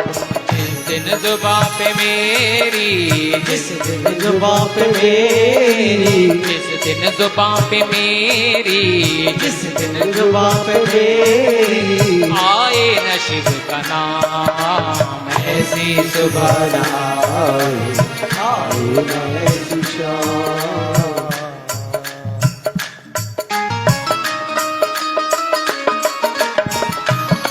सभी भाव से शंकर नाम स्मरण करते हुए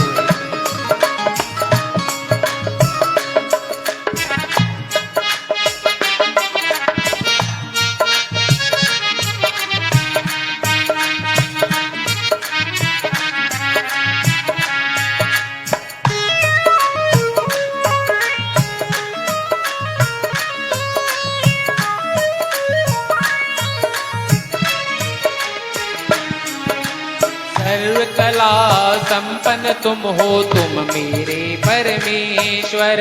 दर्शन देकर धन्य करो अब हे त्रिनेत्र महेश्वर। हे त्रिनेत्र महेश्वर, जय प्रिय परमेश्वर।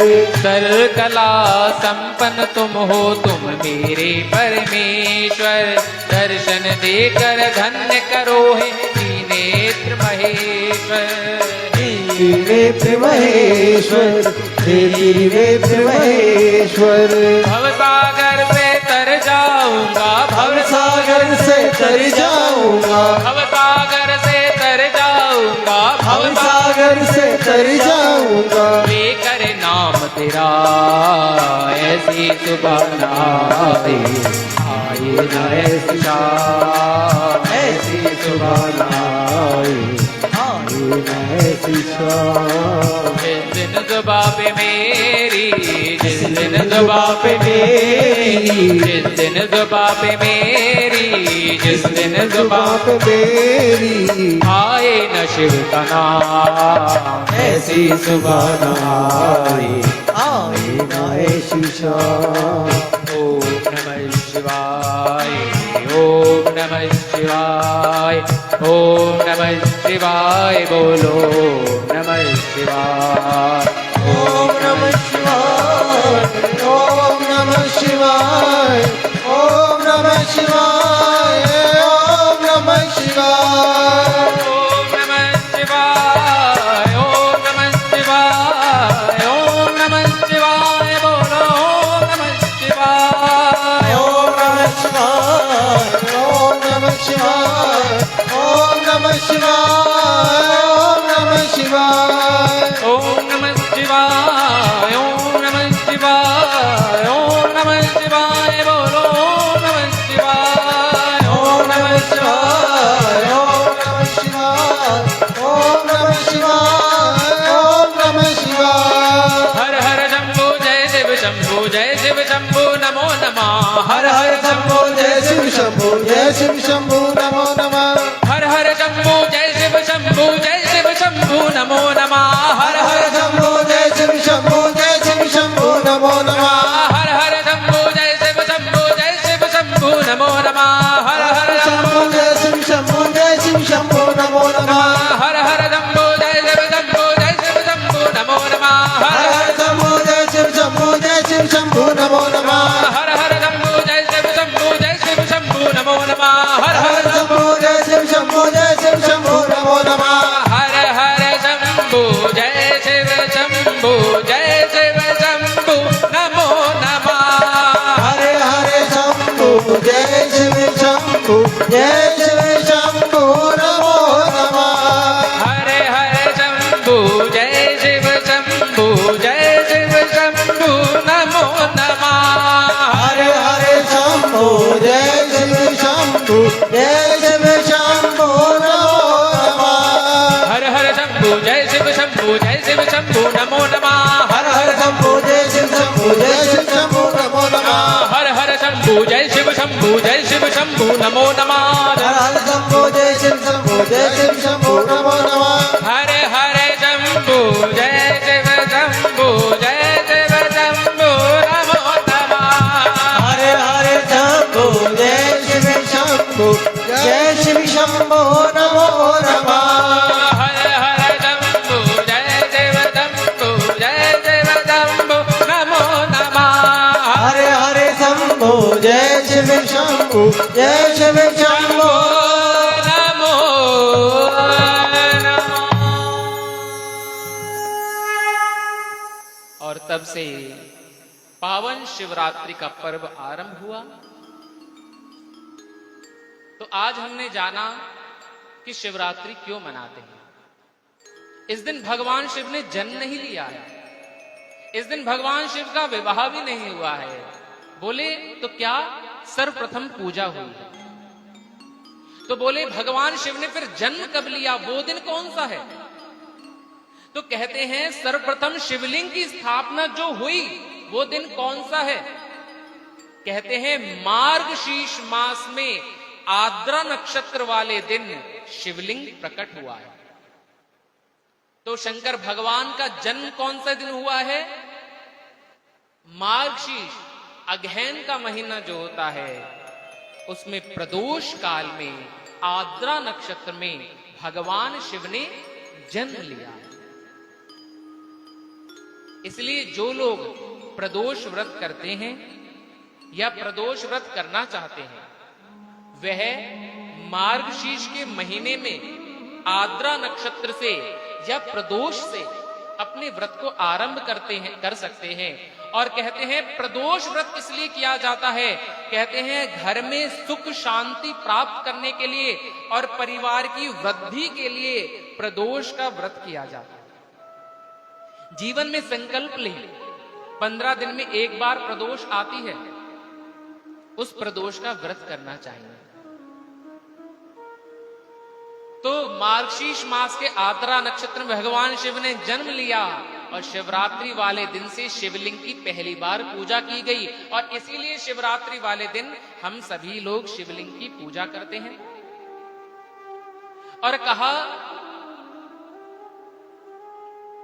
नारायण ब्रह्मा, अब मैं तुम्हें अत्यंत गोपनीय ज्ञान प्रदान करता हूं। बिल्कुल ध्यान से सुनिएगा।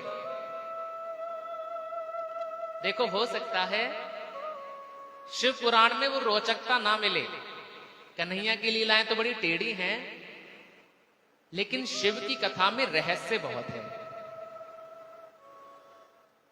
अब भगवान शिव अपने रहस्य को प्रकट कर रहे हैं। कहते हैं भगवान शिव, इस सृष्टि में 5 कृत्य हैं जो सदैव मुझ में समाहित रहते हैं। भगवान शंकर नारायण और ब्रह्मा को दिव्य उपदेश दे रहे हैं। 5 स्थितियां हैं, सृष्टि, स्थिति, संहार, तिरोभाव और अनुग्रह। हम आसान तरीके से यदि समझे तो संसार का आरंभ होने का नाम सृष्टि है, संसार का पालन होने का नाम, बढ़ने का नाम स्थिति है, और संसार का नाश हो जाने का नाम संहार है। और सृष्टि जो हर पल बदलती है ना, कहते हैं हम 1 मिनट पहले जैसे थे वैसे अब नहीं हैं, और 1 मिनट बाद वैसे भी नहीं रहेंगे। सृष्टि हर समय बदलती है। कुछ लोग कहते हैं ना, हमारे जमाने में तो ऐसा होता था, उनसे पहले वाले थे वो कहते थे हमारे जमाने में तो ऐसा होता था। जब ये जमाना भी बीत जाएगा तब फिर आने वाले आगे कहेंगे हमारे जमाने में तो ऐसा होता था। मायने, सृष्टि हर पल बदलती है, और इस बदलने का नाम ही तिरोभाव है। और जब व्यक्ति मर जाता है और मोक्ष को प्राप्त कर लेता है तो अनुग्रह है। अच्छा देखो, इन्हीं 5 चीजों को हम दूसरी तरीके से समझें। क्षिति जल पावक गगन समीरा, पंच रचिते अधि अधम शरीरा।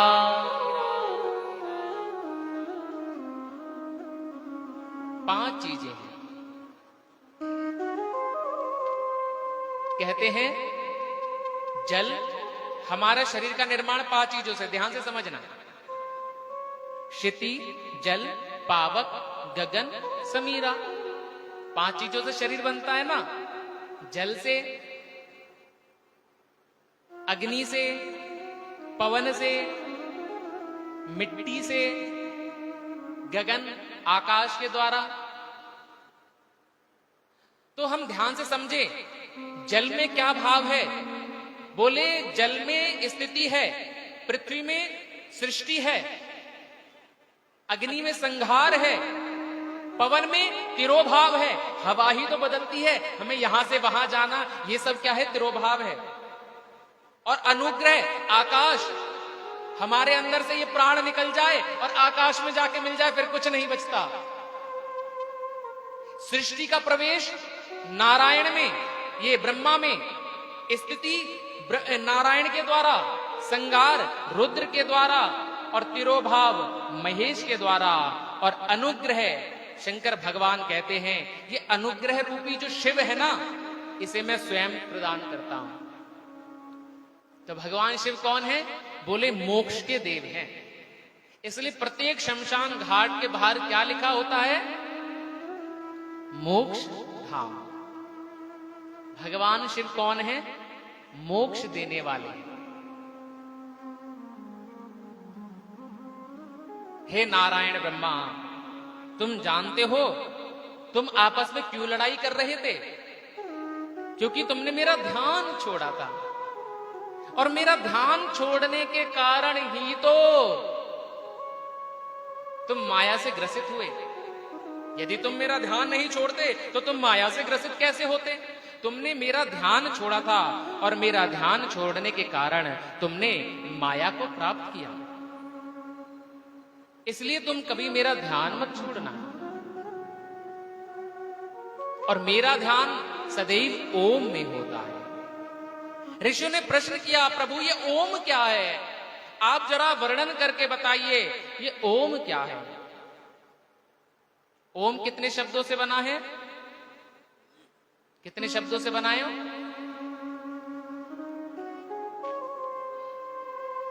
कितने शब्दों से? कुछ कह रहे हैं 5, कुछ कह रहे हैं 3, कुछ कह रहे हैं 1। सुनने में क्या लगता है? ओ। कुछ कह देते हैं 3 शब्दों से, आ, ओ, म। लेकिन शिव महापुराण कहती है ओम जो है वह 5 शब्दों से बना है। कैसे? अकार उत्तरात् पूर्व, मकार पश्चिमानना, मकारो दक्षिण मुखाद, बिंदुः प्रांग मुख तथा। भगवान के 5 मुखों के द्वारा ओम की उत्पत्ति हुई है। नादो मध्य मुखादेवं, पंचधासौ विजंभरिता, एकीभूत पुनस्तद्व, ओमति एकाक्षरो भवत्। 5 अक्षरों के द्वारा ओम की स्थापना हुई है।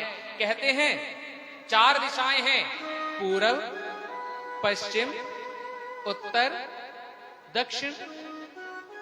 तो कहते हैं भगवान के उत्तर के मुख से जो है अकार की उत्पत्ति हुई है, और भगवान के पश्चिम के मुख से उकार की उत्पत्ति, और दक्षिण के मुख से मकार की उत्पत्ति, और पूर्व के मुख से बिंदु की उत्पत्ति, और बीच का जो मुख है उससे नाद ब्रह्म की उत्पत्ति। जब ओम का उच्चारण करते हैं तो एक साउंड सुनाई देती है, एक लास्ट में। वो साउंड क्या है? कहते हैं साइंस की खोज के द्वारा भी जब एक ध्वनि प्राप्त हुई, कहते हैं कि पूरे एक मंडल में एक ध्वनि गूंजती है, और उस ध्वनि को जब गौर से सुना गया तो वो ध्वनि क्या है? बोले ओम।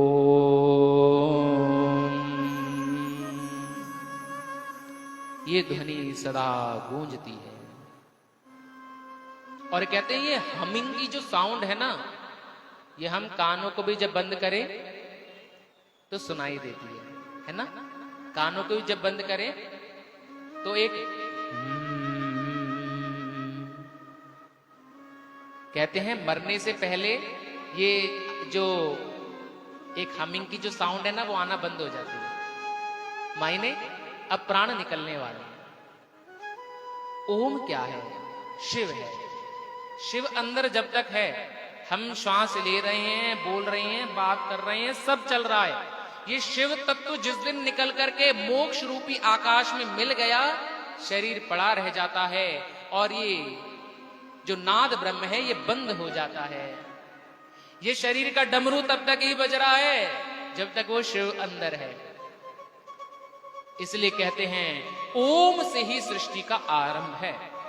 5 शब्दों से इसलिए कहते हैं ओम का उच्चारण कैसे करना चाहिए, स्पष्ट तीनों शब्द सुनाई दे। आ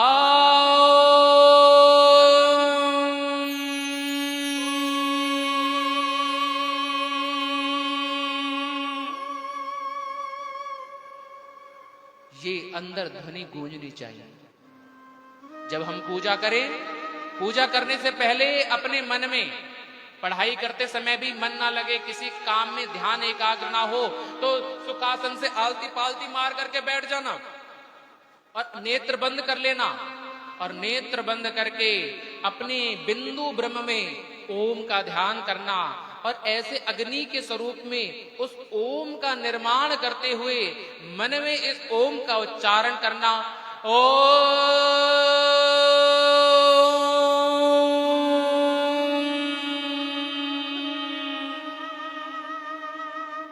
इसका स्मरण करते हुए ओम की संरचना अपने मस्तिष्क में कीजिए और उस ओम पे ध्यान को एकाग्र कीजिए, और तब उस शिव की प्राप्ति से मन एकाग्र होता है, और मन की एकाग्रता से हम जीवन के प्रत्येक कार्य को कर पाते हैं।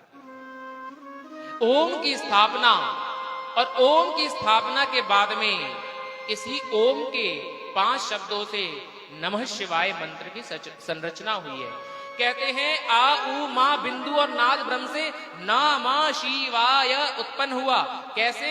बोले अकार से नकार की उत्पत्ति, उकार से मकार, ये मकार की उत्पत्ति, और मकार से शिकार की उत्पत्ति, बिंदु से वकार की उत्पत्ति, और नाद ब्रह्म से यकार की उत्पत्ति, और तब मंत्र की रचना हुई नमः शिवाय। ये पंचाक्षर मंत्र है।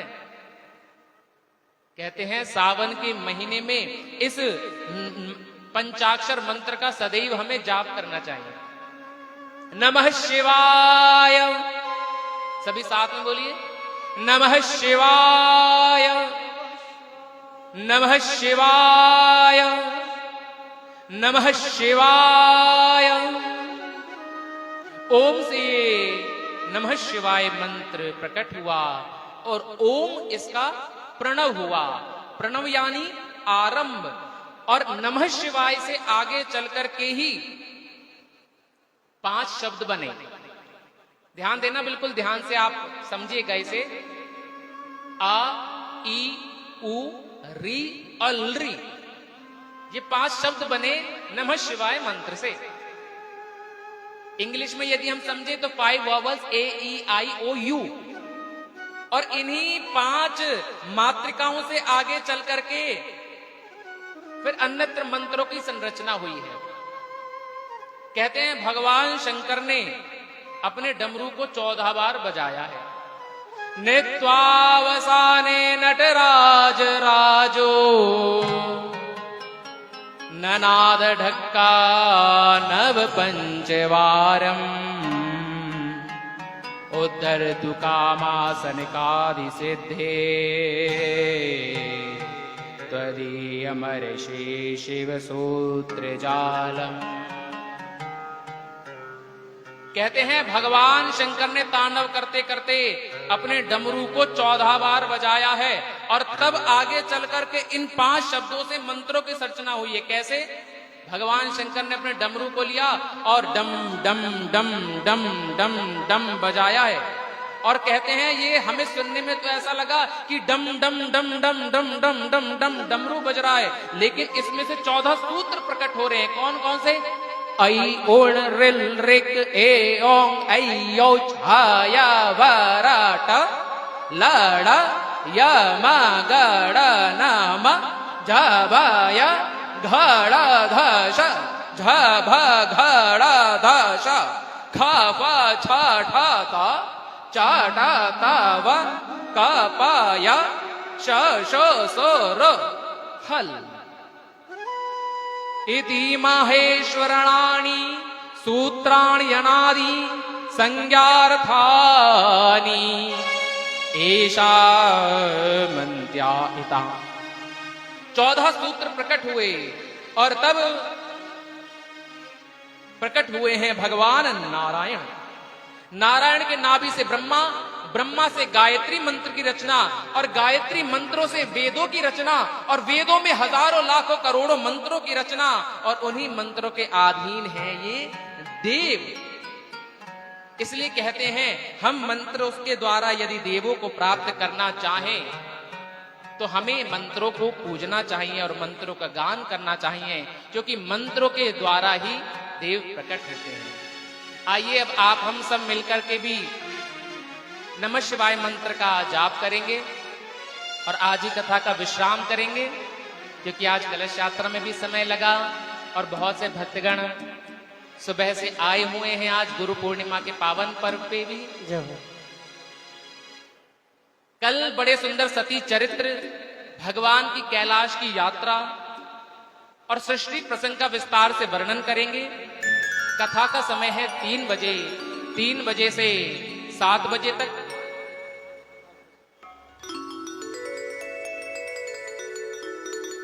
कथा का समय कितने बजे है? 3 बजे।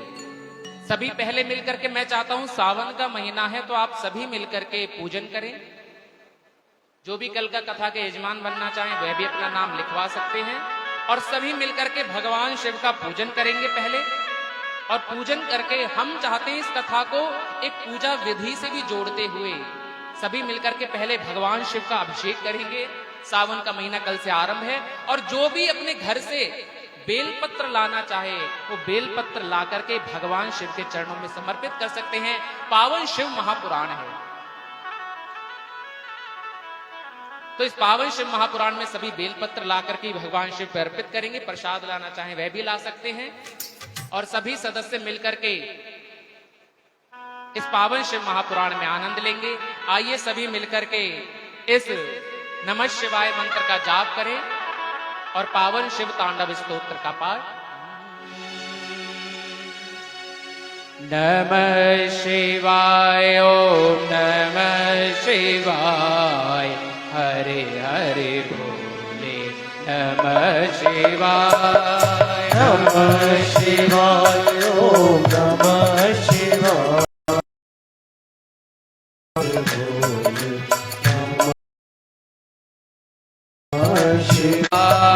नमः शिवाय, ओम नमः शिवाय, हरे हरे बोले नमः शिवाय।